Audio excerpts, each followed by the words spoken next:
Guys, like, I have one thing to say though.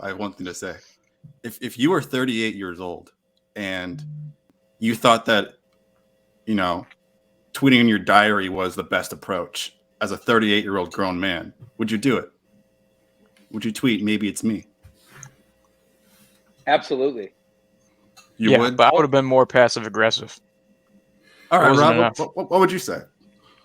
Oh, I'm not sure what I would say, but it was just, I think it was too cryptic. I could view that going a lot of different ways, and I was just like, I need more LeBron.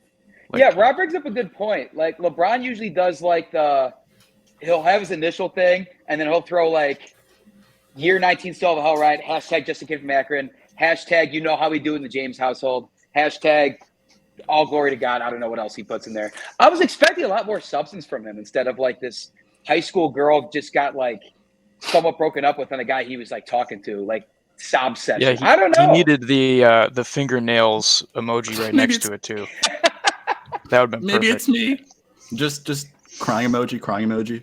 Exactly. I loved it whenever he capitalized every single word. It was just that was weird too. Just to pin it on that, just to emphasize it. It was nice. It looked more like an album title for the weekend than it did an actual complaining. LeBron about to come out with the best diss track because Kyrie couldn't go to his team because his rapping is less than stellar. Let's just say that. Yeah. Is there any videos of him rapping, trying to come out with somewhere? There is. Even Kevin Durant made a song once. Yeah, there's a song, and his rapping was. We got to figure that out. Hey, well, Jamie, there was there was that TikTok trend that literally started of LeBron messing up lyrics to a song. That too. Yabba dabba da do Davy or whatever the hell he said. That's the song. Yabba dabba do Davy. No, I'm not kidding. He literally said yabba dabba do old maybe to some He said it was Jeremiah. Is she crazy and something about have your baby, and he goes yabba dabba do, and I'm going to Old Navy. Oh my gosh. They were calling him little lyrics for a while. Those are some bars. Those are some bars. To 4-year-olds. Needless to say, he was not getting out of Akron if he was not good at basketball. We should be thankful he's 6'9" and can run like a freight train. All right, him and his mother and his entire family should be thankful that he picked that instead of rapping.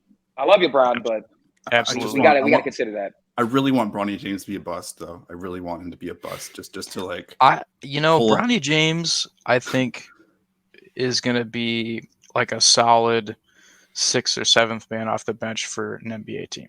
Maybe not a championship team, but I think he's going to be a backup point guard, and he won't be bad. A Lou Will, but he's maybe, but probably not as explosive or because he's from the highlights I've seen of him. I mean, he can score a little bit, but he's in high school right now, so we don't really have a good gauge as to how he's going to be once he gets to college and the pros. But he's a good passer.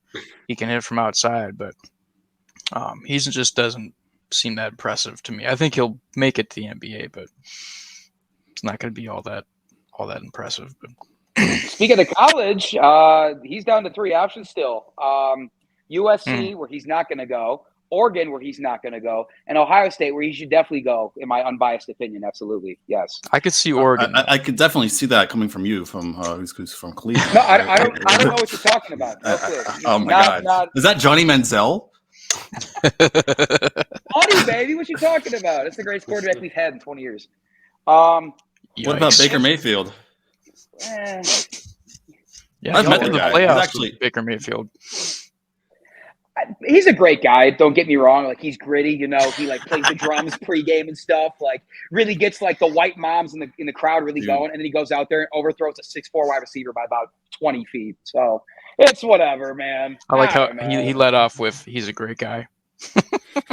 He's a great guy. Great. Just great. Just got friend zoned.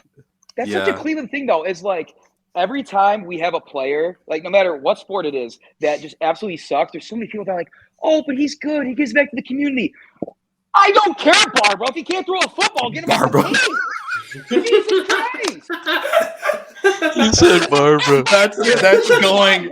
Oh, that's all. I don't care, Barbara. 64-year-old retiree. Like, get off of Twitter, man. Like, grandkids need you. Stop telling me how good Barbara is like this. Is like the 64-year-old version of a Karen. Barbara. That's the next evolution, Karen. I think. Oh my God. Morant. Oh! A jawbreaker! Goes by Bull. Oh! Drops the sledgehammer! Good bucket. Kobe Bryant on a rack attack! Piece of it. Wade. Wade going right. Giannis Antetokounmpo over Chris Middleton. It's a physical game. Oh, my! Vicious slam in the face of Kawhi Leonard. Explosion, the finish. Down to 3, down to 2, it's a 3. Good! Good! He got it! James Harden, a flamethrower! This guy's unbelievable. He is so fun to watch. This is Cut the Nets, by the way, guys. Welcome to Cut the Nets, episode 8. Yes. I am Jeremy, as you may know, and Brian Ramos, my co-host. We've got 2 new guests up at the pod. We have Andy Dieterich, and if I'm pronouncing that correctly, did I do it right? You got it. Awesome first try. I was nervous. I was so nervous. And then Rob Kerensky, which I can definitely pronounce pretty well. But yeah, welcome to episode 8. We have a lot to talk about, besides LeBron being down bad on Twitter. Of course. A lot of things happened in a span of like 2 days this weekend. A lot of things. It's a whirlwind. Really. Besides Kyrie going to Mavericks, honestly, besides that, Steph Curry got a leg injury. He's out for several weeks. What else? The Rockets lost by like 40 points. That's news? That's news to Houston. Hey, that's brutal, Andy. Honestly, we'll talk about the Rockets today. I think I will talk about the benefits the Rockets are going to have because of the fact that Brooklyn just pulled the trigger and gave away Kyrie. They actually did pretty well for the trade. I mean, if you saw the other trade packages from the Suns and the Lakers, they got the best what they got from the Mavericks. You know, and what's interesting about that is I saw the offer that or at least the rumor the Clippers gave up. They wanted to send, I think, Luke Kennard, Terrence Mann a first, and maybe I think a second. I'd have to go back and look at it. And that wouldn't have been a bad haul either. But the Mavericks, I mean, they had the best package. It's just no doubt. Oh, for sure. I mean, Dorian Finney-Smith is probably going to boost their defense for Brooklyn. I mean, their defense is actually not bad, and then when KD comes back, it'll be interesting to see if KD is willing to stay on the team. And there's actually some speculation that, and for Houston fans, hoping that KD and Harden will come back as a reunite in Houston. So that's hopefully going to be a wishful thinking for us Houston fans. That's an understatement, but you know what? I support wishful. it. It's okay. I still think that LeBron's going to come back to Cleveland with Bronny, so it's okay. That's also not happening. So yeah, there you go. If LeBron's going to play his last 2 years for the Hornets or the Thunder, it's going to be some obscure weird. Maybe not the Thunder because they're playing better, but Orlando, yeah. Well, it'll be fun. It couldn't be worse than what his team is right now. So it'd be worse. Yeah. If AD ever played a game, maybe we'll see. I don't know. Yeah. Why don't you guys talk about your teams? I know that, of course, Angie, you're a Hornets fan, right? Is that correct, Andy? No, that's Eric. That's Eric. Oh, yeah. I honestly could. So wait, then you're Oh, don't tell me. You're a Wizards fan. Oh God! You got it, man. You're a Wizards fan. How did you know? You know, they play the Cavs tonight too. He's a wizard, Andy. So, Cleveland Cavs. Well, I mean, a couple things have happened. The whole scuffle with Memphis last week. Donovan Mitchell and Dylan Brooks getting into it. Yeah, Brooks got suspended a game. I think they gave Donovan a slap on the wrist type of a fine. It was $20K or something like that. In terms of how we're looking, what'd you say? He smacked his nutsack. Come on. Yeah. That's one way to put it. I'm going to use that from now on, actually. Thank you, Jeremy. team's looking pretty good going to the All-Star break. There's issues with inconsistency, but there's been times where this team, like, we beat the Celtics twice this year. We have performed really well against a lot of other, like tier 1 teams that you knew the start of the season were going to be contenders no matter what. It's just more about getting consistency on both ends of the floor. Sometimes we come out and we have, as we call them in Cleveland, the splash crackers. You get Kevin Love and Dean Wade. They make like a couple threes each, and great support. Crackers. Is that really? Is that a thing? Really? I cannot take credit for it, but That's I promise awesome. you, there are several memes on my phone of like them like saying, you just lost to the splash crackers. Actually, very cool. Honestly, I have no other way to put it, but that's awesome. There's some games where they come out and we get a really good game from our supporting cast, and Donovan Mitchell's good for 25-30. Same with Darius Garland, Mobley, Jared Allen, the Slim Towers. I think that's what they call them. I don't know. We got to come up with stuff to call our team, make it more interesting. Yeah. Again, it's just a lot of consistency issues. This team has, in my opinion, 3 or 4 players that could play at an all-star caliber rate for an extended period of time. And it's all going to come down to like how that's going to be come playoff time. This team has only played, other than Donovan Mitchell and a couple other veteran guys, we're talking they had 2 playing games last year and lost them both. Not a lot of experience in the postseason whatsoever. Don't know what's going to happen down the stretch. I mean, they look good. I think we're sitting in the 5th seed right now pretty comfortably. I can only speculate to see what's going to happen. Is the 3-point shooting going to be consistent? I don't know. Patrick Ian, I just got finished editing his article today, and he talked about Darius Garland's home versus road splits, and the whole article centered around that. It's going to come out on Friday. And Darius Garland on the road, his true shooting percentage drops like 10-15%. Like it goes from like 64, which is like elite, like Damian Lillard, Steph Curry level, and then it drops down to the low 50s. Like I don't even know how to explain what's taking place there, because if Darius Garland was just kind of at least middling around that like 58 to 60% range on the road, the Cavaliers might be a 2nd or 3rd seed right now.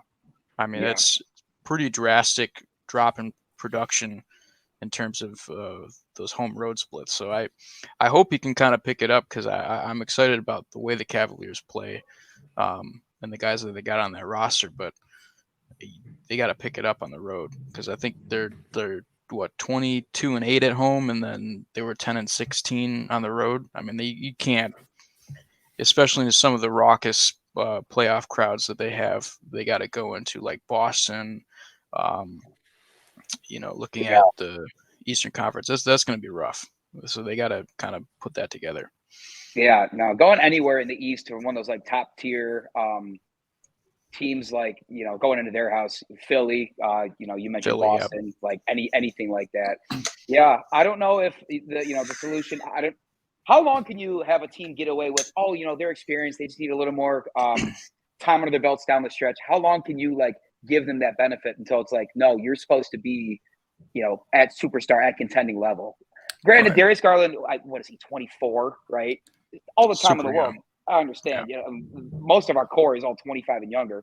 But it's like, how long of a leash can you have if you're, a fan of the Cavs or somebody in the front office to, see like if they just can't get it done on the road? I don't know. Again, I'm not sounding the alarm at all. Don't get me wrong. I'm excited to see where this team goes. It's just a point that I think a lot of people watching this Cavs team need to pay attention to as time goes on. And yeah, that's about all I have to say about the Cavs. They play my favorite team, the Wizards. No, I'm just kidding. The Wizards. Yeah. They do play the Wizards tonight. They had a great game against Indiana yesterday. Yeah, okay.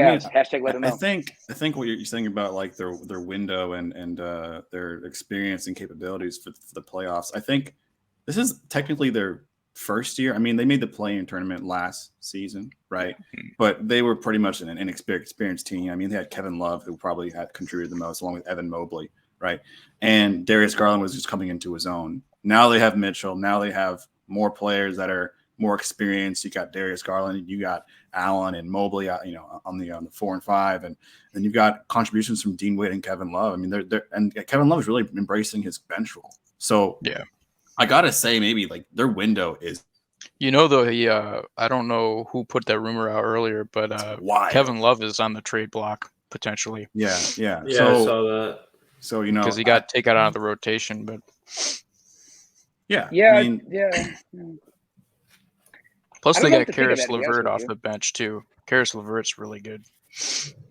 Yeah, if we get solid production from him, sometimes when I'm watching the Cavs, it always seems like he doesn't quite fit into the offense. I feel like a lot of the other pieces fit well together. And, he's a fantastic player. I was stoked when we got him. It just seems like he tries to play a bit more of iso ball when we have a bit more of a, not like a set motion going on. But the freelance seems to flow a lot better when he's not in the game. Mm-hmm. I don't know if that's something that Bickerstaff has to go through and maybe put him with a different rotation, which I didn't want to get started on some of Bickerstaff's rotations that he's put together. But I don't know. I don't know what the solution is. And if anything, he went to Michigan, so maybe he just sucks. I don't know. Who they have? So LeVert's like a shooting guard, small forward blend. Yeah. And then do they have Cedi Osman starting at the 3? He has started a couple games. I don't think he has been starting recently. I know he went off for like 27 sometime last week though, which he's always been like capable of. I mean, you guys remember like the offseason pick where it's like KD, LeBron, Kawhi, and then Cedi Osman's just training with them randomly. Right. Like he has a lot of potential. I don't think he's really capitalized on that. Yeah. Like I said, as solid as this team's been, obviously is really cool to see. I think a lot of people in the league are excited to see all the different pieces of this team come together. There's still just a lot of question marks on this year specifically. How far can this team go? Is it, like I said, most of the core is under 25. Are we dealing Kevin Love? Who's going to be in the rotation? Do we want to put LeVert in there? Do we want to keep Cedi Osman in there? Are we going to bring in Rubio's back? Is he going to get some more time down the stretch? He got a lot of quality minutes yesterday, but again, there's just a lot of question marks surrounding this team, and I don't know. I'm excited to see where it goes, and I'm also scared as hell. But I think that's how sports fans are most of the time. And talk about supporting your team. That's how you got to do it. No, yeah. I mean, y'all are in a really good situation for sure. Yeah. Brian, not the Hornets. What is how are the Knicks, man? They're doing pretty good. Also, Rob, Isaac Okoro starts at small forward for the Cavs. That's who I was missing. Okay. But thanks. But Knicks are doing pretty good. They had a rough from last week's podcast. They had a rough 5-game stretch, but they were able to go 3-2. Beat the Cavaliers by 2 thanks to Isaiah Hartenstein blocking Mitchell. Beat the Celtics in overtime. Got outplayed by Brooklyn. Choked the game against the Lakers. Beat the Heat after almost choking that game. And then they choked the game against the Clippers in overtime. So lost to both LA teams at home in overtime by choking. And then they beat the 76ers thanks to a 17-0 run in the second quarter. But it was the interesting thing about that 76er game was obviously James Harden, along with Trae Young, is kind of known for like the step back hezzy and then like can just wait for the defender and intentionally get fouled. And Jalen Brunson started to do that. And James Harden was like, not like LeBron level last week, but like having like a meltdown on the court. I'm like, dude, you did that in your prime. Like that's how you averaged 16 free throw attempts per game. Like, why are you complaining when people are beating you with your own move? That just had me shocked. And then and whatever. But I think like the biggest storyline with the Knicks was Evan Fournier finally stepping up. He's been hooping. Yeah, he got put into action once not Jalen Brunson. Once RJ Barrett got hurt, figures. It was the most minutes he's gotten since October 30th and a loss against the Cavaliers. But 3 months.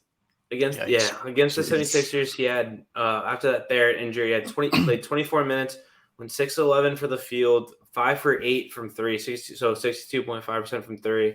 Had a rebound, assist, and a steal. So 17 points. He did foul out with like 2 minutes left in the game. But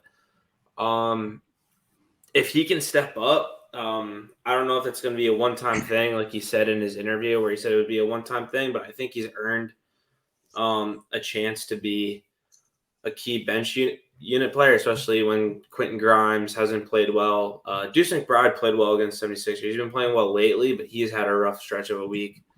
And I think Andy, about when he's talking about the Cavs, made a great point about like guys with Garland of like, yeah, they're still young, but when are they going to explode and take it to the next level? That's been the biggest thing with RJ Barrett this year. He was drafted 3rd overall behind Zion and John Morant. Gets this huge contract extension, 4 years, $120 million before the season started in the offseason. And he hasn't lived up to that hype. Like when everyone was saying that Brunson, his 4-year, $108 million was an overpay, and he's been shining.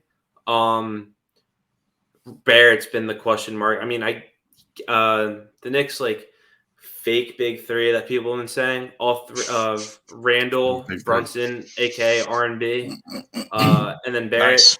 Nice. They're all 20-point per game scorers, but it still feels like I don't know what it is, what he's lacking. Maybe it's shooting, free throw shooting. RJ's been struggling with that, but it just seems like there's something holding him back from reaching it to the next level, and it's kind of depressing. Like I want to be, despite being a UNC basketball fan and RJ went to Duke, I want to be an RJ fan, but it's kind of just depressing. I personally, RJ Barrett, I just don't think he's got the fire. You know, there are guys that get to the NBA that, you know, they get the large contracts, and not to say that they let up, but it's like that hunger, you know, that kind of eye of the tiger mentality that a lot of them have trying to get into the league. Once they get there, you know, like RJ Barrett to me at the pace he's on is probably at best a 3rd option on a championship team. I just don't see him leading that Knicks team anywhere. Jalen Brunson, you know, has really stepped up and played tremendously throughout this season. I mean, he's proven why the Knicks threw all that money at him. But RJ Barrett and tampered for him, but yeah. Yeah, right. But tampered. Yeah, I find RJ Barrett just extremely disappointing. I mean, he has all the tools and the athleticism and the ability, and he's just squandering it. Yeah, and I mean, even Randall stepped up. Like I've always mentioned, and like any basketball fan can tell how much of a piss poor attitude he has when things get rough for him. But he stepped up. He's an all-star this year, and he's been key as of late. Knicks also this week have a tough schedule. They play the Orlando Magic in Orlando, and they've been a red-hot team. Play the 76ers in a rematch on Friday, then they play the Jazz on Saturday. But it can't be a Cut the Nets episode without a Jalen Brunson appreciation. So what I'm going to say is Randall's an all-star. The Knicks, despite being a 7 seed, they should have another all-star. Kyrie Irving's an all-star, got traded to the West. So he's going to need a replacement. I say Jalen Brunson's the perfect guard to replace Kyrie. I believe that. I believe that's an absolutely valid point. That's a valid point. Jalen Brunson appreciation. Drew Holiday also shouldn't have got it in. Like if you're saying within like 5 years ago, Drew Holiday's a better player. This year, statistically, it's Brunson. I get it. The Bucks are like a 3 seed or 4 seed or whatever they are, and maybe that's why. But I would, with the exception of defense, I would take Brunson in every category. But I digress. Yeah, well, I think that most players really consider getting a ring, getting wins for your team, getting in the higher seed is probably the most important. I mean, a lot of all-star is nice. It's nice, but you know, it's like winning MVP, and then you get like pissed off that your rival won an MVP, and then you're like, oh, I'm gonna win over myself a ring, you know, right? So, like the Last Dance and stuff. So, honestly, I mean, we all want Jalen Brunson to be an all-star, no doubt.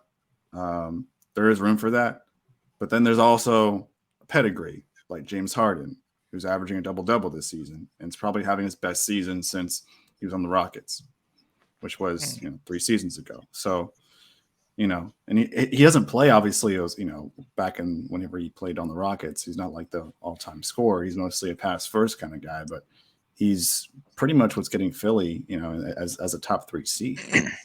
Yeah, I mean, listen, I'm desperate for the all-star selections The Knicks are the one team of mine that doesn't have a championship. I've come to terms I'm never going to see one in my lifetime. So I kind of Ryan, just you're young. You'll never see a Knicks win a championship, so you got tons of years to suffer. Oh Tons. my gosh, that didn't go how I thought it was going to go. I know, right? A little switcheroo right there. I know. Jeremy, you're kind of a dick. You know that? As long as James Dolan's still alive and owning the Knicks, I'm never seeing the championship. Oh yeah, you guys are balling. Yeah. No offense. 100%. Dolan has a punchable name, honestly. Yeah, James 100%. Dolan, like it's just People chirp him at the Garden, and he'll like ban them for life. Just like He banned Charles just Oakley. a week. For what? Which is ridiculous because that's like one of like when you Legend. think about like those Knicks of the '90s, like you think of Charles Oakley. Like that is one of the defining. You think of Ewing, Starks.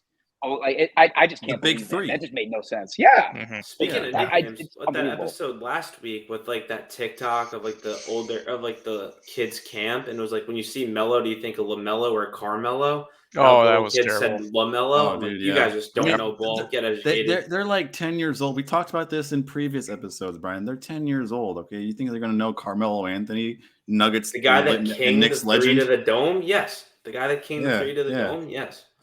I mean, yeah, if they want to go back and watch some like historical almanacs on YouTube on Carmelo Anthony highlights. Damn, that makes me feel old. We're all old, dude. It's not I'm that approaching my old. 30s in a couple years. Like shit. Oh I turned- damn. Okay. I feel like I'm I gonna mean, I be. turned 22 in 2 weeks, so I guess What fair is enough. it?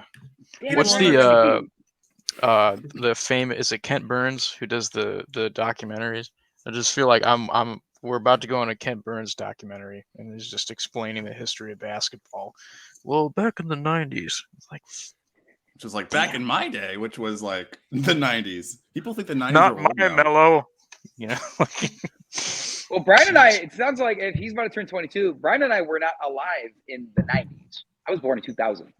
Yeah, it was around 2001. damn. Yeah, but you could have been like, So- okay, Carmelo, he was a Knicks legend from 2003 to 2010. I mean, like, I think I'm that's- the senior here. I was born in '92, so people born in the 90s All are right, already Rob. 30 or already 30, either plus. So yeah. That's okay, Rob. You were born just long enough to go to actually see a Rockets championship. How does that feel? Well, I don't remember those years, but Not many people do. It's okay. yeah. But it's okay, Rob. You're born and old enough to remember the 98 Bulls championship, like seen on TV, if you saw it. I was old enough. I don't think I actually have any memories of that at the time because I was born right outside of Chicago. I didn't live there very long, but my dad and my grandfather both were from there, and so like early 2000s, when Jordan came back and played for the Wizards, that was like my entry into basketball. Was Sorry. when he came back What a Oh, time. on the Wizards. what a time. Yeah, What a time. and so I had a Jordan Wizards jersey, Oh, and I was jeez. a husky little white kid, just out in on the court there playing basketball. It was. Rob was dropping 30 on him. I'm Dude. not sure. I was with a mini basketball probably. Yeah, forget be like Mike. It's be like Rob. It's like Yeah. wearing a Grant Hill jersey on the Phoenix Suns. Right. Honestly. Those throwback unis too. Ooh. Yeah. Oh, I with like the that. sunburst. Yeah. Oh yeah. Yeah. Did y'all see the Udonis Haslem like falling compilation this season? Yeah, I saw that. I didn't even know if he haven't seen plays, to that. be honest Dude, with you. Udonis Gotta see Haslem that. has played in like 6 games this season. On the He's a Heat. coach at this point. Yeah, I mean, it was against the Celtics though, where he got like meaningful minutes and was like guarding Tatum. Yeah, and flopped almost. Yeah, well, every they showed possession. that one highlight. It was against the Knicks, where he like contested quickly at the 3-point line, sprinted back to like the paint and contest a shot from like Hartenstein or something. But I mean, Yeah. What is he? no one at playing. 42 years old is willing to He's dive on the 42, ground. so like that's like you got to double that in dog years, and True. and make In yeah. NBA years, yeah. He's NBA years. That's the way it 85. goes. He's He 85, can and get paint out there. as soon as you hit 35, you start to age exponentially by a cubic what is it like a cube of 3? Like you turn 35, you're now 70. It's Yeah. proven science. Yeah, It's the proven science. consensus. Yeah. My math Unless is you're- totally wrong on that one, but yeah. I mean, James Harden ages in nightclub visits. That's true. Yeah. That's why he's going back to Houston at some point. I'm telling you. But they're He like lives in there. weighted too. So like We're each waiting time, though. it just Honestly, gets we're waiting. progressively worse. We're waiting. I've seen so many Rockets beat writers just speculate just over and over on like potential lineups. Wemby, Harden, KD, Green, Şengün Okay. next season. Wait a It's second. outlandish. That is Oh, just God. Or if we don't get the first overall pick, we'll get the second overall pick. Scoot, Green, Harden, KD, and so Şengün. that Now the Astros that coming out I of think would be the best fit because I think that not that you don't want Wembanyama, right? Because I'm not going to say anything as blasphemous as that, but if you have Şengün, you've got Jalen Green, and then you have Scoot Henderson as your point guard. Oh, that's dirty. I mean, Oh, no, that's dude. and then you just then trade Kevin Porter Jr. Just send him off somewhere, and same thing with Eric Gordon. Just get him out of there, and then just build. You know, No, that would Eric be- Gordon's going to be the next Udonis Haslem for the Rockets. Oh God, I Dude, hope we, not we for were. his sake. Do y'all watch? I don't know if y'all watch Rockets games, but there's y'all know Calvin Murphy, right? Mhm. Yeah, so he's on like the Rockets halftime show. He wears all these like cool like suit. I call him the Black Craig Sager for Houston. Yeah. Okay. And Yep. so he wears these beautiful suits just like every single game. And I think that the longer Gordon stays in the team, the more he'll realize, hey, I'm a mainstay. I'm gonna retire. I'm gonna do the halftime show with Calvin Murphy. And That's it's yeah, I It's see not the Also going to wear ridiculous possibility. suits. Just Yeah. absolutely preposterous concoctions. No, what's funny because like Eric Gordon's a very like reserved, mild mannered guy, and Mhm. it'll be a great dynamic with Calvin Murphy, who's like animated, enigmatic. He's very like outlandish and stuff. So I Right. think it'll be a great opposites attract kind of type of chemistry. Eric Gordon should dress like Yeah. Kyle Kuzma. Oh God, no, please, Hell no. please no. What? we all know, like, we've all seen the fit that he wore. Was Yeah. it yesterday or the day before? We've Lots all of seen fits. That. Okay. Yes. Don't wish Well, that just in evil on general, him. yeah. But especially yesterday. What do you guys think the thought process? Not even just for him, but for a lot of guys that we know that have these like really erratic. Like, what do they think? They're like, I'm going to like. I'm sorry. I just saw it again. Big sweat. It's bad. Can we So- show it? Can I present it? Hold Can on. you? Do it. Yeah. Do it. Yeah. Yeah. So while he's pulling it up, like, just, you have to think Oh about my like. god. you know, Yo. Oh Lord. That's That not wasn't even the most So recent one. Kyle Did you see what he Kuzma's wore giant recently? pink sweater is actually good. Look at the sleeves. course you it you can says see where his Oh, that's hand from is. GQ. as hell. Yeah. Look at God. look at what he wore against the Nets game 2 days ago. Oh my. Okay. Wait. Kuzma. That's Nets. that first article. He either Oh, but has too many yes men around him, or he's Right. doing that for women. There's no other way. What the hell? Rob, you might be right. What though. is like, that? What is that? Like Does he walk Mewtwo? in He as, looks like, like a black Mewtwo. What the fuck? He's about to jump out of an airplane. my like, that's- God. I just don't get what goes through his head. He's like, you know what? I'm just going to show up. Dude, wearing he's the most trying to be ridiculous like thing. Westbrook. right. And Westbrook can It's rock terrible. it. He can do it well. He's minimal. Most of the time. Well, There's honestly- there's been a few where Yeah, I'm like, there's been a few Russ, exceptions to that rule. come on, man. My Yeah, but argument though is Westbrook can get away with it because he was a back-to-back MVP. Like Westbrook was him for a while. back to back. Was he? He was back-to-back, No, wasn't he? he just won one MVP. No. Just one. Oh shit! I don't know what I'm talking about. Yeah, Just one MVP. Okay. he should have So been. He should have been a runner-up every single time because Harden should have won the MVP in 2017. Just FYI. Mr. Triple Double, average triple double, 6 seed Thunder. Let's fucking go! Like, Oh my gosh. no. I mean, But did they you see him they wear had the to give that to construction him though. vest? Come on. They Bro, had he to averaged just triple double 3 years in a row. He's per making it look narrative. The easy. narrative. yeah, but like after he averaged a triple double, then it just became like fucking like another day at the office. He'd be like, oh, he's See, averaging he's a making it double. look easy. Cool. All right. He's doing what Oscar Robertson was doing.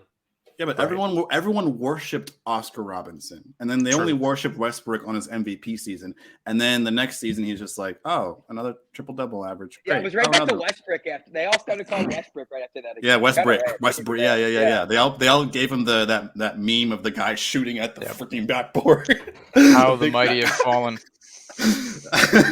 Yeah, I kind of agree with you there, Jeremy. Though, when it comes to that season, I just feel like a lot of people that vote for the MVP are like these old heads that like believe in the purity of basketball. Say, look at that, like the triple stat, points, rebounds, assists, and be like, hey, that's double digits for all three. Give it to him. Not realizing any other contest clues a lot of times. That's not always the case, but I think that's what happened there, and I will agree with you. I think you have a case there. If you're a 6 seed and you have one good player who's carrying the team, he is the MVP of the team. He's not the MVP of the season. There's no fucking way. Absolutely not. Yeah. James Harden should have won if they were going to contextually at that time. It was just like it was such an incredible season, but like in terms of who, like that's the problem is with the MVP. You never have clear criteria as to what you define as MVP because that changes year to year too. And now it's like the problem is going to be this year with like Nikola Jokic is like he might not win back to back because of voter fatigue, but he may still deserve it based on how he's playing this year. So it depends. Yeah. The most recent game against the Sixers where Embiid cooked his ass was kind of rough for his campaign, but I mean, I see power rankings. Yeah, they still a lot of people still have him ranked as number one right now. I don't know if I agree with that. What do you guys think? Honestly, the Nuggets, I think, are a regular season MVP or like regular season champions because of their playoff history with Jokic. Yeah, they have Jamal Murray back. Michael Porter Jr. is going off. Aaron Gordon has been amazing on the team. Yeah. But again, they really got to show it off in the playoffs. They can't just do a bubble run because bubble runs. The bubble doesn't really count, in my opinion. It doesn't. FYI. Like the 3-point line looks so close to the basket in the bubble compared to other stadiums, arenas. Yeah. So, and the Nuggets did something that hasn't been done before, right? Is that the first time ever coming back 3-1 in both rounds, the first round and yeah, they did it against the Clippers, or no, they did it against the Jazz and then the Clippers. Yeah. So that was amazing. It would have been an amazing feat if they did it, in a regular season go around or regular season playoffs. But ever since then, they've been either first or second round exits. They got swept by the Suns on their last. Well, that's the problem is Murray can't stay healthy. Neither can same thing with Michael. And Michael Porter Jr. So if they stay healthy in the playoffs, though, I think Nuggets should minimum make the Western Conference Finals. Aaron Gordon's not bad though. No, Aaron, he's borderline all-star this year. I mean, the West is loaded for that Denver team. He's with loaded. Jokic passing, he's perfect. Right. He kind of shields Jokic's defensive inability. Exactly. Yeah, because most teams in the past would focus on Jokic on defense, and that's how they would exploit that and take advantage of the Nuggets failing defense. Yeah. Make him look like a joke in the playoffs compared to regular season. Right. So, No, and Jokic this year, his defensive metrics have improved too. So it's not like he's a slouch there, but like with Aaron Gordon on help defense, that really shields that, like you said. So I could see the Nuggets. I could see them making the finals, but it's going to take a lot to go right, and they're going to have to stay healthy because it's just they miss one of those guys, they're probably cooked. If they make the finals, they're probably going to be the best home team because of the altitude. Mm-hmm. I wasn't. For a second there, I'm like, yeah, that's a good point. The weather. I was like, wait a second, like you had me there for a minute. No, I mean, my dumbass is like, yeah, that makes sense. It's gonna be hot, dude. It's in June, bro. Like, right.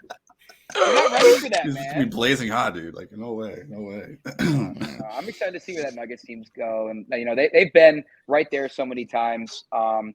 They were one game away from playing the Warriors the one year when True. The Warriors ended up sweeping the Blazers. I mean, no one was going to stop the Warriors that year. But, maybe they could have taken a game off them or something. They got a good couple young players too. Bones Highland. Bones I Highland. feel like they're not even using his. They were talking about trading him. Yeah. I thought I Yeah. saw that. Is that actually like potentially Yeah, happening? they're then? shopping him Okay. They around. shouldn't. We're talking about it. I don't know No. about that. Well, the problem is he's a defensive liability. Like he's great off the bench. He's a spark plug on offense, but his defense is just not good. It's Yeah. So, Yeah, I mean, I wonder if they're gonna like trade him away and invest like in the now. I don't know if they think their window's closing or not. Like, I mean, I don't know. What could you add to that team that would make more of a run like this year or next year versus anything? I mean, I think they're covered at most positions. Yeah. You know why I think they're so good right now? Contavious Caldwell Pope. KCP. He's got that charm, that lucky charm in him. You know. I don't know. I'm a big Bruce Brown guy. mm-hmm. I mean, Jeff Green, Uncle Jeff. Yeah, too. I mean, you start to go through their rotations and everything. I mean, they're deep. So I mean, they're very deep. If they get into the playoffs and they're either coming in hot and they're healthy, that's gonna be tough. I mean, yeah. What kind of team might be a good challenge against them in the playoffs? Like based on the standings right now. Well, I'm trying to think. The Grizzlies, the Pelicans. The Grizzlies. Pelicans have lost Grizzlies.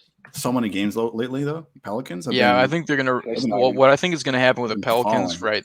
They've been falling through the standings, but they're gonna creep back into like the 7 or 6 seed, and come in playing well once they get healthy. I think they're gonna be dangerous by that point. But right now they're free falling through the standings, and it's not good. I just don't see any other team besides the Grizzlies being a worthy challenge. I mean, you got 3 through 10, which are pretty much 3 games apart from each other. Yeah, I mean the Western Conference is close. Team. Yeah. Clippers. That's the big if though. If Kawhi and Paul George are healthy going to the playoffs and they stay healthy, yeah. Even John Wall. John Wall's, but they're trying to trade him too.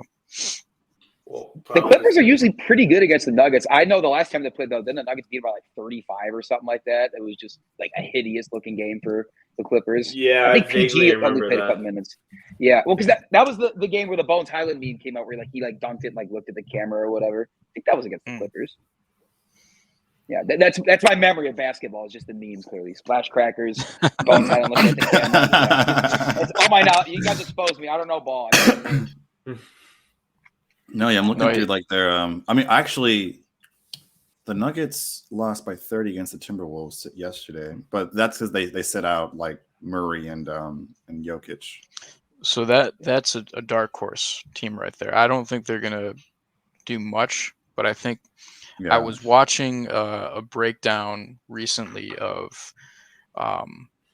so Karl Anthony Towns has been out, but Anthony Edwards has kind of taken over the main ball handling duties, and his splits, his assist numbers, everything has gone up, and the Timberwolves have won like I think 11 games in January. Like they have one of the best records in the league since the start of the new year, and I think if they can figure out how to bring Towns back into the offense with Edwards with what he's doing now, they might be a feisty first round team.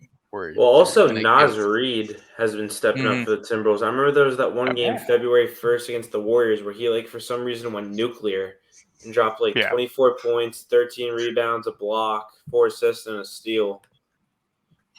Yeah, I mean the T-Wolves are kind of like they're not going to really go anywhere, but the West, the state of the West right now, it's like even a first round team, they're going to give whoever is that number 1 seed, it's going to give them hell. It's going to be a bloodbath. I mean, both conferences are going to be bloodbaths this year, but I think the West especially, they're going to be tough. I think no matter what, but it definitely really feels like an any given night type of thing in the West, though, Rob. I think you're right. Like with I mean, when you think about like even for teams that aren't like a top 4 or 5 seed, you think about just like the duos or like trios that they have, and you're like, that sounds like that would be a contending team almost if you don't think about who else is in the West. Like you could just go down with all the top tier talent they have, and it really just feels like if it comes down to a couple games in April or May or whatever like that, who knows what's going to happen. I think I say this every year because I'm sure you guys will agree. We all love basketball. This year's playoffs, I feel like, is going to be really fun because I feel like we know the least about what's going to happen. There's no KD Warriors team where it's like, okay, well, they win the West. It's going to come out East or anything like that. It kind of reminds me of like the 2008 standings. Y'all remember that? Whenever like each team had like 50 wins in the West, and it was like the 8th seed was a 50-win team, and like any team in the West was like a worthy opponent, like not a cakewalk at all. Like the Mavericks and Spurs were both like had 50 wins, and they were down. They were like in the middle of the pack. That was I crazy. agree with that. Yeah. Besides maybe the Grizzlies and Nuggets, that's what I feel like the seeds 3 through 10 are, since we have the play-in tournament, which I'm really not really for. But hey, that's Adam Silver for you. I get it. It's not my cup of tea, but I get the logic behind it. I did not enjoy the play-in tournament after Pat Beverly cried. That's when I lost respect. They didn't win a title that game? What do you mean? They were acting like it. Yeah. That was really right. Oh my god, dude. Winning the Pat Bev winning the bubble was like Mitch Trubisky winning the Nickelodeon's valuable player. Hey, MVP. Don't hate on Trubisky. The end play-in tournament finals MVP. They should make an award for that. They should. That would be funny. It would be incredibly degrading, but it would be funny. They gave the bubble MVP out to somebody, right? And it was like a little Mickey Mouse trophy or something. Yeah, it was TJ Warren. He was like nicknamed the Bubble God. Yeah, that's right. Was that the 8-game stretch? Was that like the 8-game where he averaged like 35 or something like that? Yeah, he was insane. Maybe more than that. Yeah. Oh my god. Simpler times, right? Actually, yeah, simpler times. Those games were so weird to watch. Do you guys remember whenever like broadcasters couldn't go in the bubble, so they were like broadcasting via Zoom, and their play calling was like 2 seconds behind? Right. You saw like freaking Marv Albert. He say yes after like the shot was made, and they're already like at the at like the other end of the floor. I had to mute the games. I was like, I can't do this. I'll just imagine Kevin Harlan going like, whoa, or something like that. God! And then like the shot's already like on the other side of the court. They just need a delayed Mike Breen bang. Oh my god! When Luka Doncic had that buzzer beater, it was that was the best call of the bubble. It was the best call of bubble. Was he present in the bubble? Is that why he was really good? I'm not really sure because I felt like I thought so. Okay, because I know they had like a restriction for certain broadcasters to be present in the bubble because if they went to the bubble, they couldn't leave. So. I think it was him, Van Gundy, and Mark Jackson. Yeah, who was probably I just couldn't wrap my head around. I couldn't wrap my head around the fans, the little video screens of the fans. Oh, like this? The crowd. Oh, like this? Yeah, they're sitting there like I couldn't do it, like, dude. And everyone's just like, so, dude, I'm watching the game right now. It's so dope. Yeah, I mean, if TJ Warren if we can play that with no fans, you should have went to Marist because we get no fans either. Yeah. Hey. You should have considered that, dude. Go Foxes. Yeah. Do y'all know what really happened to the Houston Rockets? Like, in what regard? In that regard. A lot of things. What triggered basically their loss was the fact that Daniel House wanted some. I forgot about that. Daniel House wanted some little something with a girl of his that he brought into Orlando. Oh, I forgot. And he sat out from the team after they won Game 1, and couldn't play for the rest of the series because he brought somebody from Orlando. I completely forgot about that. Yeah, and that's what just completely destroyed the Rockets' hopes for even making it a challenge against the Lakers after Game 1. Yeah, just couldn't keep in his pants. Couldn't keep in his pants, man. Daniel House, man. To be fair, he wasn't the only one. You had Lou Williams go to a strip club with Jack Harlow during that time too. And he tried to say it was an old picture, and he had the match that they gave him in the bubble on in the picture. That's a way better story, though. I mean, yes, it absolutely is. Yeah. Lou Will and Daniel House should have followed Jimmy Butler's way. Just right. Just fuck Rachel Nichols, all right? Just have somebody who's in the bubble. Oh, he said that. Oh god. I mean, it happened. Oh no. Don't make it seem like it didn't happen. It happened. Man. Oh man. Yeah, that feature length interview boy. they had. Okay, Jimmy. Oh, yeah. Okay, buddy. Ooh. I forget about that all the time too. Oh like man, no, Bro, I mean, Jimmy Rachel Butler's Nichols winning was. on and off the court. You had Selena Gomez and Rachel Nichols. Oh Not man, Not bad something turnout. about Miami. yeah, I don't double know. whammy. Man, that's Miami man for you. So it's close to Orlando. It's in the same state. I just called her up. Same Yeah. state. But Yes, they're both in Florida. Yeah. I know my geography. That's good. Cut that's 9. Jeremy knows geography. Perfect. That's the title. Jeremy knows geography. Yeah. Book it. Yeah. Yes. B plus in freshman People are year. gonna click on it and be like, "What the hell is this even about?" I thought this was basketball, and we're like, Right. "Atlanta is in Georgia." Nah, By the way, we are Daniel 2 House won. episodes. We are 2 episodes away from double D's. Just letting you know. Nice. Great follow up after your something from Daniel House. 2 episodes away from double D's. That's Daniel House something. All right, I'll stop. We're talking about Rachel Nichols. We're talking about double D's. I thought this was a sitcom. Oh shit! Oh, God. man. Jeremy's talking about the wrong ball. I saw a picture of Kyrie Irving and like Luka Doncic together holding each a basketball, and I was like, "Yeah, Dallas Dallas is unaware that the game of basketball has one I saw one that ball, tweet. not Yeah. 2. Yeah. That's why they're going to fail in the NBA standings. They're going to. What do you guys think about that fall trade? apart.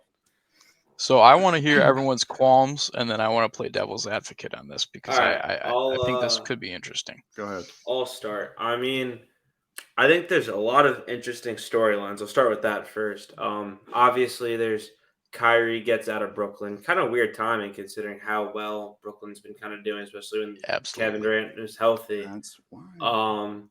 And then like it's weird, like why he wanted out wasn't even a money thing. It was like the clauses in his contract that they put, which like makes sense because Durant doesn't have any clauses in his contract. But it was like Brooklyn has to make it to the finals for Kyrie's bonuses. It was all a bunch of weird stuff. And like another big storyline is like Dinwiddie returns to Brooklyn, and that's when he was the best years of his career from 2016 all the way to 2020. So that's going to be interesting if he can. And like he's not even a bad player, and they get Dorian Finney-Smith. It's going to help their defense. I think both teams though aren't done with making a trade because Dallas needs to make up for their wing depth because right now their projected starting lineup is Tim Hardaway Jr. at the 3, Reggie Bullock, Knicks legend at the 4, and then Christian Wood at the 5. They got a lot of wing depth to make up for, and I think the 2 biggest moves if I'm Sean Marks, GM of the Brooklyn Nets, and I'm Mark Cuban for Dallas. If I'm Dallas, I'm going after OG Anunoby. I think that's a perfect. That's going to take a match lot, for them. though. Yeah. Probably, but you clearly put yourself in win now mode going after Kyrie. I get it. They don't have a lot of draft capital because they're still paying off that Porzingis trade. But by the way, if Dallas isn't a top 18 team, the Knicks get that pick this year. If not, it rolls over to next year. So I'm kind of praying on Dallas's collapse over here. But I mean, it's basically reality. So yeah, anywhere Kyrie brings, he's like that, like that meme with like the Slayer or whatever, like the Grim Reaper, where he just takes down teams, and it's like that meme. dude, yeah. But and then if I'm Brooklyn, I think if you could somehow do it to even pair with Claxton, I haven't seen hearing this rumor for years now. If they get Miles Turner, I think that'd be super nice for Brooklyn. Ooh, yeah. Well, that's the problem, though, is Miles Turner just got, I think, extended like 2 years. And yeah, I mean, they're talking about trading Joe Harris's expiring contract and Seth Curry, and then now they're getting draft capital, so they could. Yeah, they could got another move. They got another move in them. I don't know how saucy they're gonna get, but as far as the actual trade, though, I mean, I do think it's a lose-lose. I get why Dallas had to make it though, because it was evident that they needed a another star to pair with Luka, but they just didn't get the right star. And then as far as Brooklyn making the trade, like I didn't think he was going to get traded at all, to be honest with you. I thought it was like kind of like with the last time he asked out, where they just used it as leverage and like kind of like a threat. But then he ended up getting traded. I guess as far as like what Brooklyn got in return, like they got Finney Smith, who's a solid like elite defensive player. They got Dinwiddie back, who I guess can like help. But, like the thing is now with Brooklyn is like unless they have something up their sleeves that we don't know yet, that this definitely hurts their championship team this year because Kevin Durant is good enough where he can get you past the first round, but you can't really go much further from that. They won't beat Brooklyn. They wouldn't beat Milwaukee.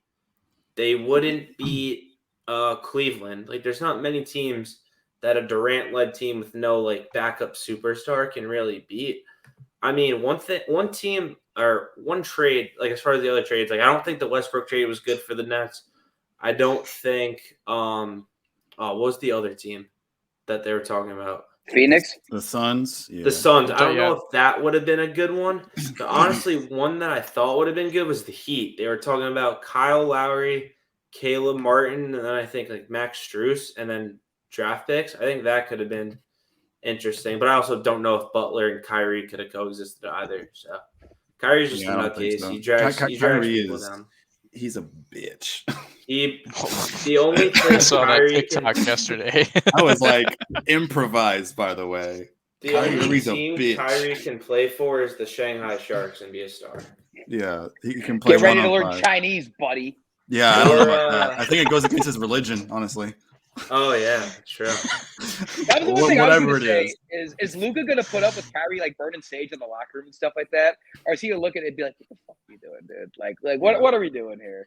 He's gonna bring Kyrie a globe.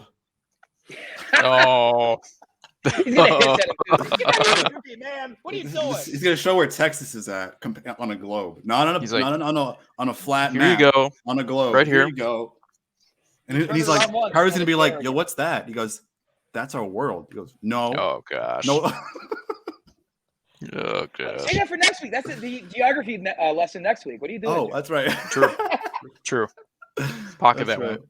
Well, honestly, Kyrie has been a cancer for ever since he got butthurt that he was Robin to LeBron's Batman on the Cavs. And also he lied to that little kid that he convinced that he promised he would bad. play with Cleveland. He lied to that little kid. But like, you can't lie to kids. You can't lie to little kids. I mean, rightfully so. Okay, but doubly up the ante. Tells Boston right before the season starts, I plan on re-signing. Yeah, that didn't work out. And then I thought, okay, him going to Brooklyn, his type of character is perfect for that team. It's perfect. But then because like if they have problems on that team, like they did with the whole like taking time off, his anti-Semitic stuff, like that. I mean, that's Brooklyn for you. But that made for a lot of good articles. That made for a lot of good articles early back in the day. Like I was spewing out some good content. Yeah, Jeremy's ready to move to Brooklyn, actually. Oh God. Move to Brooklyn, do a little podcast with Brian. Yeah. Yeah, a little duo face to face. We're not ready for that. We're Yeah, not no. ready for that. Yeah. Don't do it. Don't Yeah, do it. but- his humor, I'm kind of scared. Yeah, I don't know about that. I don't know what he'd pull in person. A little chaotic. But him being traded to the Mavericks was so out of the blue. It was just like requesting a trade. 2 days later, boom. You know, it was so. I was so out of left field. That was out of all the teams they mentioned. Obviously, the Lakers seemed like the front runner, and then I felt like the Suns were like, you know, I could see it, but I didn't see it as being as realistic as the Lakers, and then the Mavericks like that. Like I know Well, the they Nets- had talked about it. Absolutely. Yeah, well, I think the Nets wanted to punish him because it was evident that he wanted to go to the Lakers, and obviously they're like, we're like, fuck you, like we don't care about you. Like you want to go to LA? Yeah, you're going somewhere else, buddy. Well, they want Westbrook. Like that's not really a good. Well, pairing that now. too. Like maybe 10 years ago would have been a great pairing. I mean, they already Honestly, worked though, together. I would have been curious to see. I know he's not having a good year this year, but I would have been interested to see Chris Paul play with Durant. That would have been I interesting. actually would have been cool with that. I mean, that's Yeah. actually Chris Paul. You know, despite his age, he's still the point guard. Like he's still Plus they very probably good. would have got Jay Crowder too. So that Yeah, which is also defensive. Addition to solid that too. team. Yeah, You know, not going to the NBA I Finals. I But definitely think that Brooklyn wins this trade. They have a lot of good defensive assets, and they also dumped Kyrie's contract. Like that's also good too. They have cap space now. I mean, they weren't able to have cap space with Simmons, Kyrie, and Durant on the roster for until their contracts expired. In the next coming years. But now, since they've accelerated that, sure. Of course, they need to get rid of Ben Simmons because Ben Simmons his contract is just completely albatross, just completely just abysmal, and that'll sort of ease that weight and that load they have with their salary. So, in hindsight, there I think that's a good idea. I think that they might return to the D'Angelo Russell, Spencer Dinwiddie Brooklyn Nets. If this happens, bench mob, good time. I love that time. I mean, Jared Dudley on the team was yeah. also great as like as like a bench warmer. He's just being all animated and yelling and stuff. Oh to, like, yeah, the team. I loved it. It was that's a good great. personality. Even I like the team. I never like anything like. No, I loved the really Nets like- when Yeah, Russell that was an that all-star. dope. I loved him. Like I thought it was so cool. And then like Durant and Kyrie decided to ruin their future. But I think Brooklyn might actually stay where they're at. I don't think they're going to go down or higher up in the seedings. I think that they're actually, of course, yeah, they're not as good as they were with Kyrie, and plus when Durant comes back, but they're not as bad as most people might think. I think the Mavericks are even worse. I think the Mavericks are worse than the Nets, to be honest. So here's my take on Irving going to the Mavericks, because I'm going to play a little devil's advocate here. I think that the offensive possibilities are intriguing between the two of them. The key for the Mavericks would have to be that they'd have to stagger their minutes so that they don't ever have both of them off the court at once. That's going to be the key to all of this. And then I think that Luka, like Jalen Brunson, doesn't play quite as similarly to Kyrie Irving. There's some differences, but in theory here, Brunson. Yeah, Brunson's a good person. Yeah. Brunson thinks the earth is round. Excuse me. In terms of play style, they're high usage point guards. I mean, there's again differences in their play style a little bit, but Luka was able to play with Brunson effectively last year, and then the defense was really good in the playoffs, and that's going to be the sticking point for the Mavericks this year. But I think there is a universe, a world where that works, but it's just the intangible of Kyrie Irving as a person, because I think as a player, I think that they could make that work potentially, and it would be very interesting to watch if Jason Kidd is allowed to be kind of creative with the two of them. But they're also going to have to get healthy, because like I think Maxi Kleba has been hurt. Obviously you lose Dorian Finney-Smith in terms of your wings. And then Reggie Bullock this year has not been good. He needs to be hitting from a certain clip from outside, and he hasn't been. They need to be shooting well to really contend the same way that they did last year. And I think that it's either going to go beautifully or it's going to be horrendous. Like there's going to be no in between with this, because with how Kyrie Irving has been historically, I just don't see. And again, I'm playing devil's advocate here. My gut is telling me it's not going to go well, but I do see the possibility of it going well. And I feel like it's just a slim chance that could go well. It's either going to be an expensive rental, or, maybe the Mavericks and plus I'm forgetting Christian Wood, of course, but they have to lock him up too. And that's going to be a problem financially now. So this probably is going to come back to bite the Mavericks in the ass. And, it's disappointing, because they did need to make a move. Brian mentioned that earlier. They needed to make a move somewhere, a game-changing move. And I just think they pulled the trigger too early, or they pulled it on the wrong guy. And it's tough to watch. But I am interested to see how it plays out because I think it'll go ahead, Brian. Well, the thing that's interesting though too is like, yeah, I guess we can say Dallas lost the trade because they got the wrong star. But like, if you think about it, like what they gave up isn't really too valuable. Like, yeah, Dinwiddie is like a good player, but he's not a great player, and like you can obviously, assuming Kyrie stays and like plays consistently, he's a much better offensive scorer. And like Finney Smith is a good defender. It's like good defenders aren't hard to find, like for like fourth scoring options anyway, like they'd be. And like the draft picks that they gave up are currently struggling with 8th grade algebra, so it's not even like it's going to hurt you now. Right. The Oklahoma City Thunder approach, right? I do think too the Mavericks picks all day long.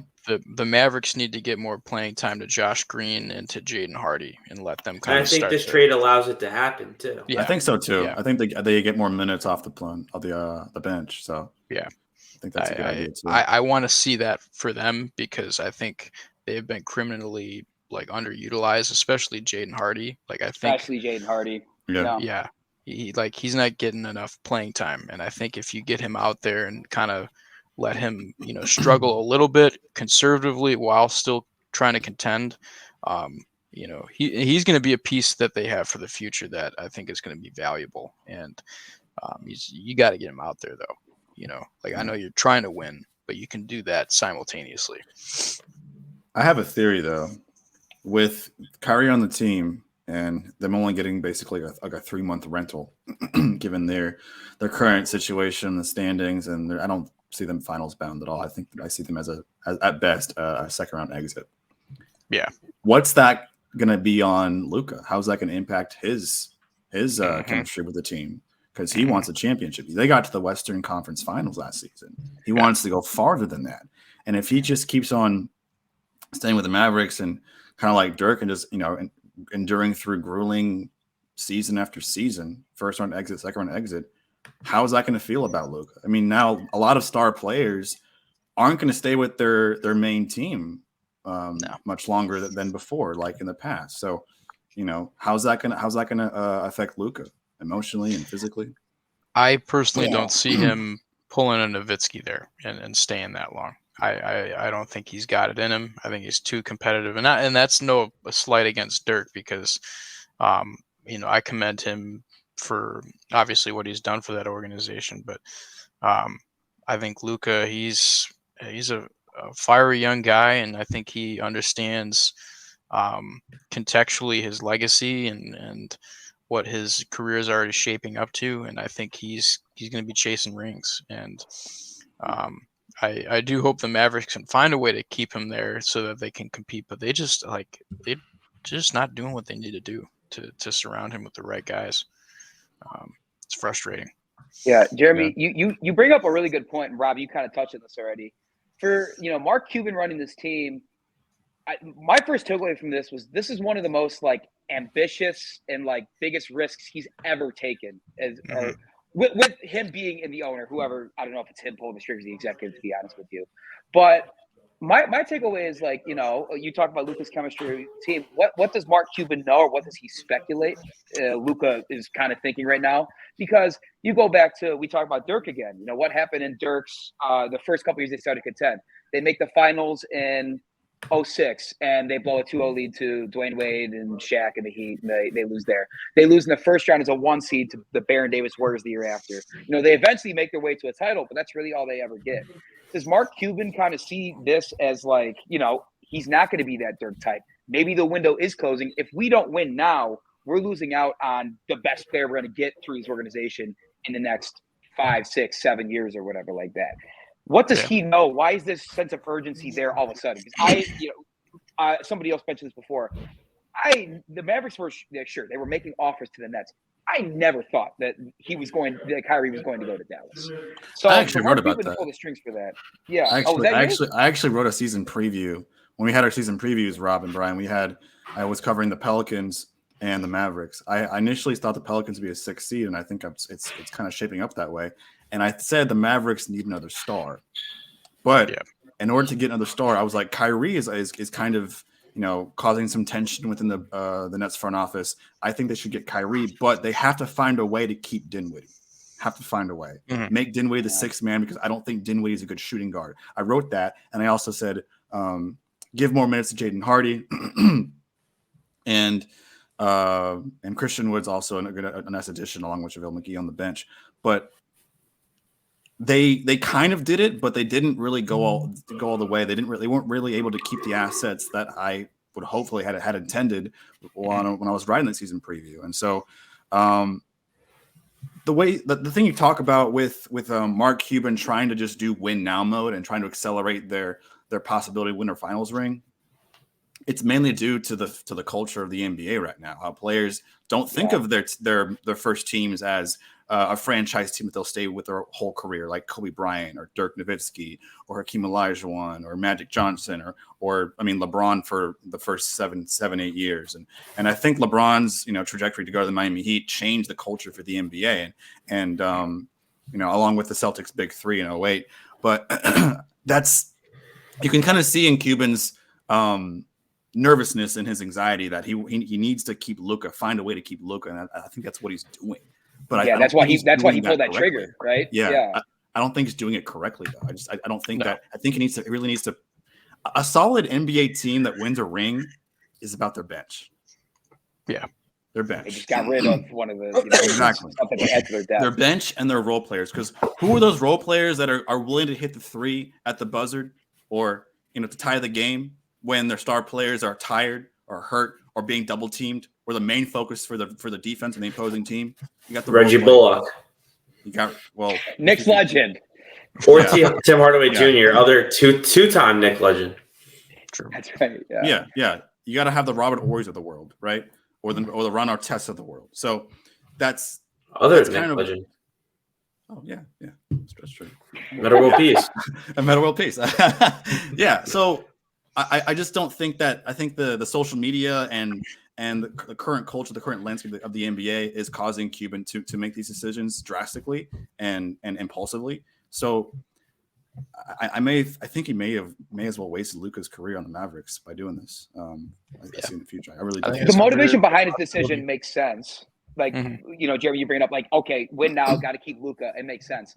Was the way he went about it the best? I don't think. I think we're all in agreement on this. He went about it as a 12-year-old playing NBA 2K by adding two great players and the 12-year-old mindset has no idea how the NBA works when it comes to team play, when it comes to teamwork. Yeah, I don't even think they're gonna. Well, the thing is too is like I don't even think they're gonna like see eye to eye like in terms of like off the field stuff and on the field because they play two different complete games. Luka's like I'm gonna slow the game down. I'm gonna play my way. I'm gonna get my baskets, or I could even just throw a lob and get it in. Kyrie's like I'm playing fast paced, like I'm playing ISO ball, like I'm one of the best ISO players in all NBA history. Like I'm just gonna like break you in 2-3 dribble moves and then get a layup. Yeah. It's my turn, your turn type of play. That's what they contrast a little bit there, but I do see how it can work if they work together on it though. It's got to be, and Kyrie has to not play hero ball if they want to succeed. But my gut tells me that's probably not going to happen. It's unfortunate because if he took his ego out of it, I think it would be very intriguing to watch that team. But well, it's very hard because egos are now just like the way the NBA is. Like it's all like, oh, I'm coming here and I'm bringing a friend along. Like the NBA players have like too much power. I mean, that's why LeBron had his rant on Twitter. Why me? Or maybe it's me. Bro? Why you, bro? You got your little buddy squad in Miami. You got your buddy squad back to Cleveland. You got your buddy squad in LA, bringing Anthony Davis over. How many buddies do you need, bro? Do you want the banana boat team next? Like Jesus. Yes. And he's driven each organization that he's left into the ground afterwards because of exactly. He's the Grim Reaper of basketball. Right. All he's the moves that short-term fix, and then he's at least he wins rings. True, but he's only he's won 4 out of 10. Yeah, he's also the Lion King.